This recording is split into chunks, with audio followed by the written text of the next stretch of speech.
This is going to be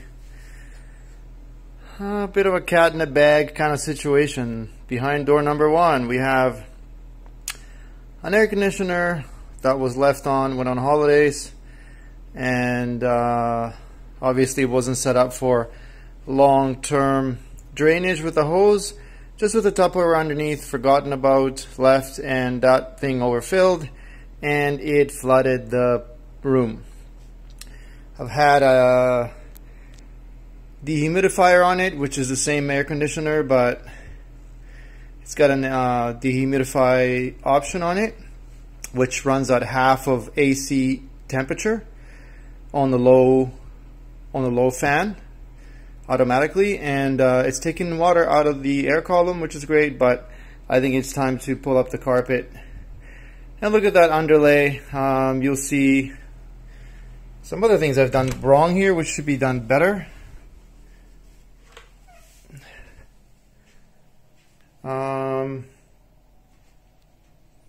There's too many fans in here, as you can see.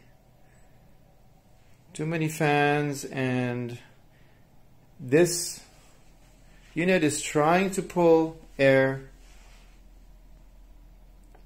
from here, and if you have too much crosswind with fans, you're confusing the intake of the moist air.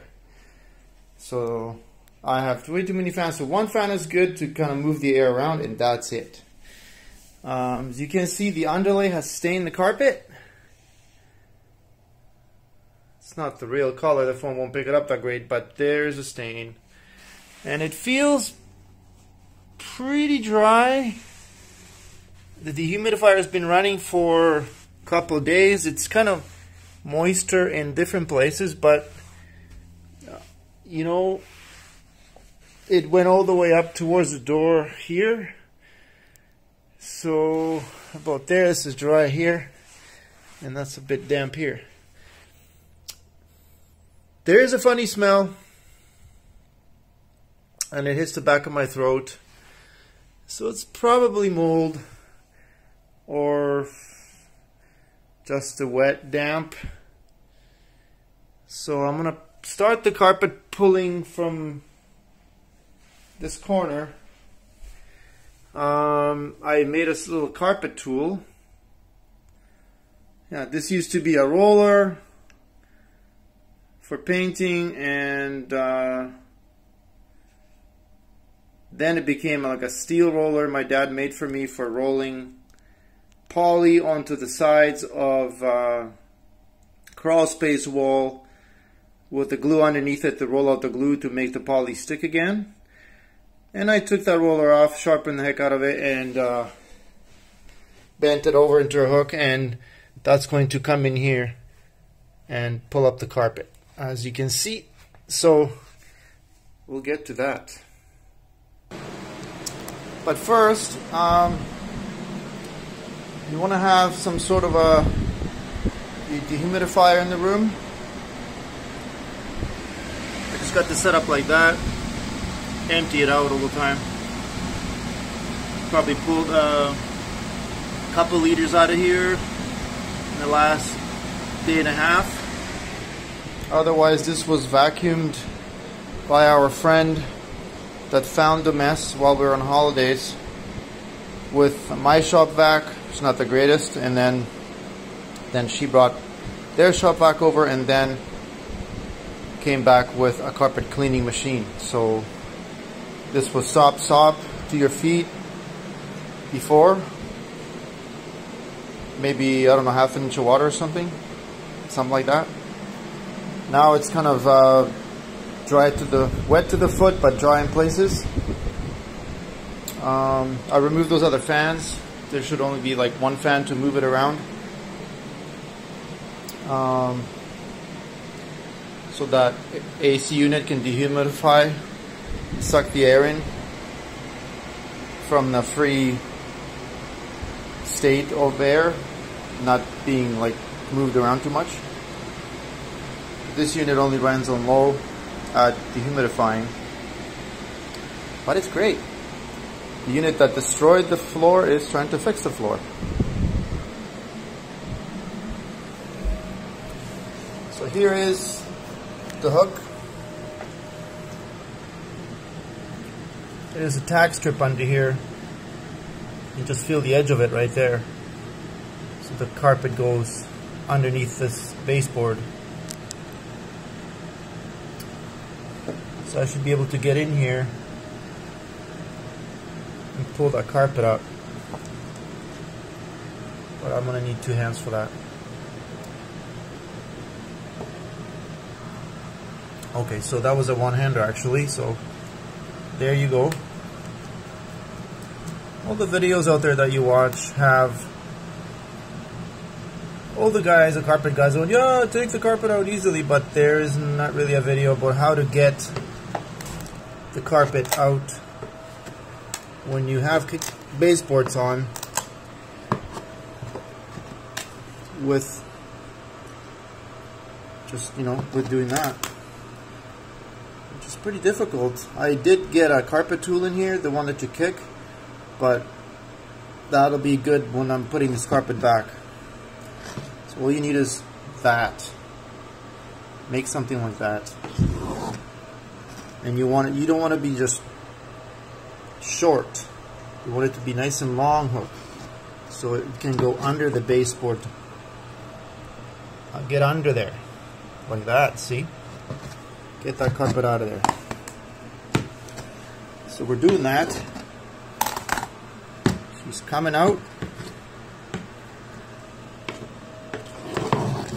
And we're hoping for a not moldy underlay. Let's get a bit more out of here. So this flood happened last week. Today is Thursday, and it happened on like a Wednesday last week. So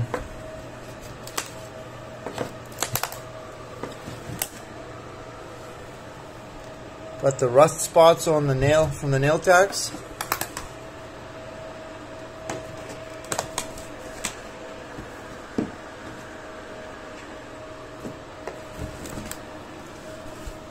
So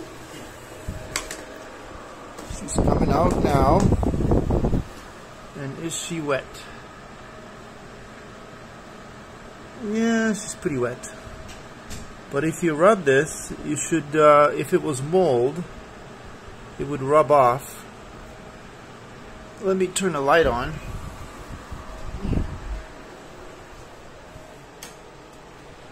That's a better. Kill this fan here.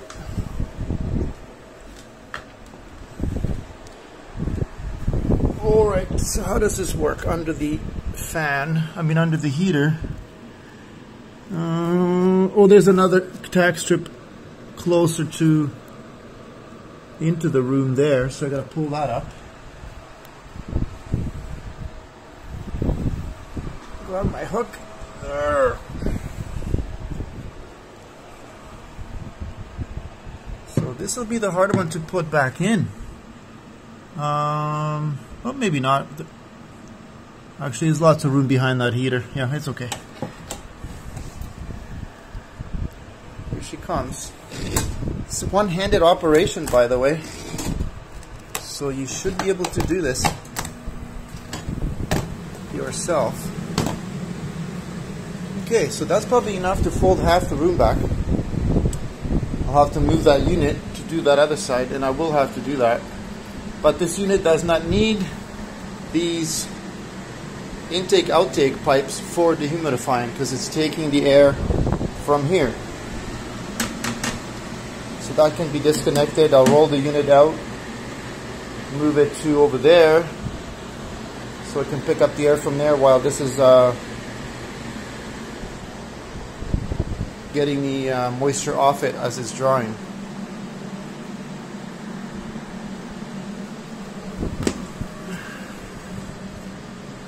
Yeah, that's actually not too bad. I'm pretty happy about that. Don't think this underlay has to come out. Do a smell test. Yep, smells like underlay, not mold.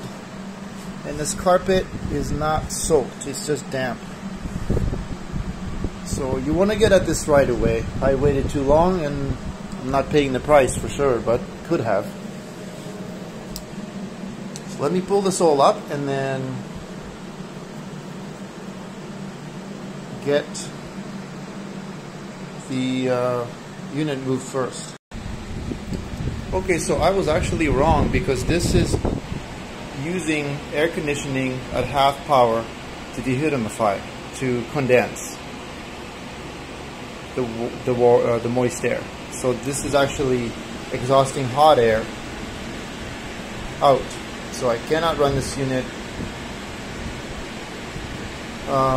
just without the exhaust pipe off. So I'm going to have to move the unit, fold the carpet back, and put it back. Here we go. Alright, I'm back. What a job. Okay, so now this carpet's peeled back, and I can feel just under there. You can also see with the stain how far it went, and it's just not, it gets lighter and lighter there. So it should be a little drier there. We'll prop it up with something. Some step stools or something, throw it under there. And probably start with the heat now. This is already feeling better to the foot, to the touch. Since before I had the carpet just taken off. It's looking good, feeling good. It's already hitting the air column and it's starting to evaporate by itself. Super damp in here, but now I'm having a problem with breakers. The breaker that's running this unit is so hot it wants to burn. But the developer that made this development also made another development down the street. And that development, I have a friend in there and he was on strata and they had to replace every breaker in the whole townhouse complex. So I hope this is not the strain being put on by my 3 fans or 2 fans in the unit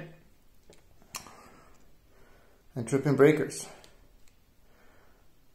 Meanwhile, at the ranch, let's check ourselves not the temperature, not so much, but the humidity. It's 69 now with this underlay exposed, and it was running like 72 before.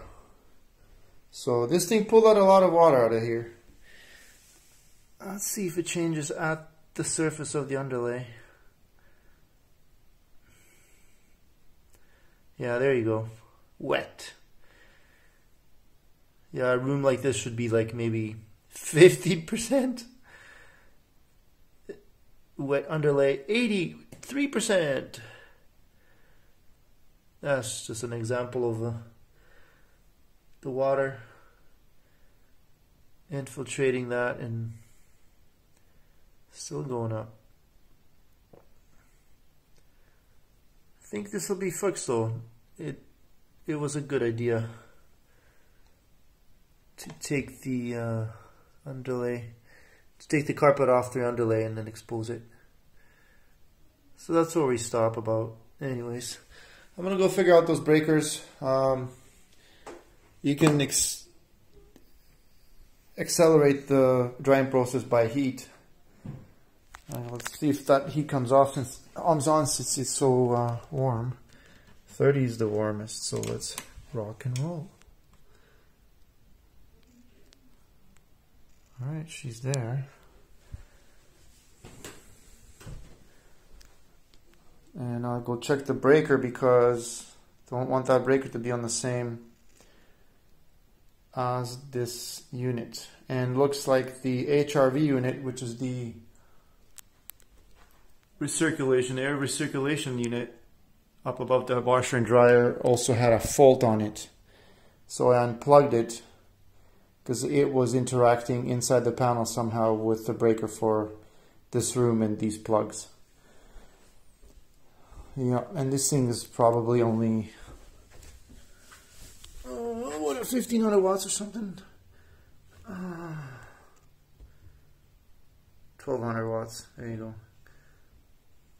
10 amps. That's nothing. It's made in Japan. It's dynamite. Yeah, there you go. Alright, cheers everybody. Thanks for watching. Now you know how to remove your carpet yourself. These tack strips are all good still, so we'll get a carpet kicker in here after and tuck that carpet under there and kick it under there with the carpet kicker. Every tool rental store will have one. So just make yourself a tool like I did. Are you tying to someone? Yes, I am. To the hook. Making a video. Cheers, bye.